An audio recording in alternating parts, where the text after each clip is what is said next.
C'est un peu, si on peut dire, le gardien de tout ce qui est technologique, tout ce qui est logiciel dans les projets. Donc, les équipes chez Wooban, on est des équipes de 5-6 personnes. Donc, je pourrais, par exemple, aller faire des revues de code, voir si le code respecte l'architecture qu'on s'est donnée. Ça peut être d'aller réparer un pipeline de dev qui fail pour une raison X, quelque chose comme ça. Ça peut être de m'occuper aussi de penser à l'infrastructure technologique, les machines virtuelles, les déploiements des environnements, toutes ces choses-là, les clusters. En tant que tech lead, une de nos responsabilités, c'est de faire les choix des technologies à utiliser dans le cadre d'un projet. Souvent, pour notre back-end, on va y aller en C#. Pour le front-end, c'est beaucoup du React. Pour le web, React Native, pour le mobile. Les choix technologiques sont faits avec un gros soutien de nos top geeks chez Wooban. Shout out, François Beauchemin.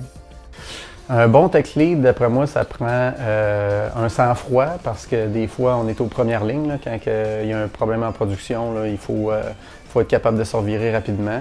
Ça prend un bon esprit d'analyse, un bon esprit de synthèse aussi, il faut être à l'écoute. Ce qui est pas pire chez Wooban, c'est la partie intelligence artificielle. On entend beaucoup parler ce temps-ci. C'est une grosse partie de notre travail. Dans les projets, dans le fond, nous, on fait comme un peu l'intégration. Donc, ils vont développer, par exemple, un modèle d'intelligence artificielle. Ça pourrait être, mettons, un modèle de détection ou de classification.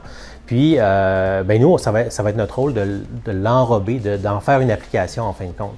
On a fait avec la compagnie Patate Dolbec une machine qui fait le tri des patates. Mais cette machine-là, elle ne fonctionne pas c'est pas juste la machine comme telle, c'est aussi une application qui permet de faire de l'étiquetage, donc pour aider la classification, des réentraînements, puis pour piloter finalement la machine, pour programmer, par exemple, que telle patate va être dans telle sortie, telle patate va à l'autre endroit. Donc, ça, c'est une application typique, là, qu'il n'y a pas vraiment d'AI là-dedans, mais on fait appel à des modèles qui ont été développés par notre équipe AI.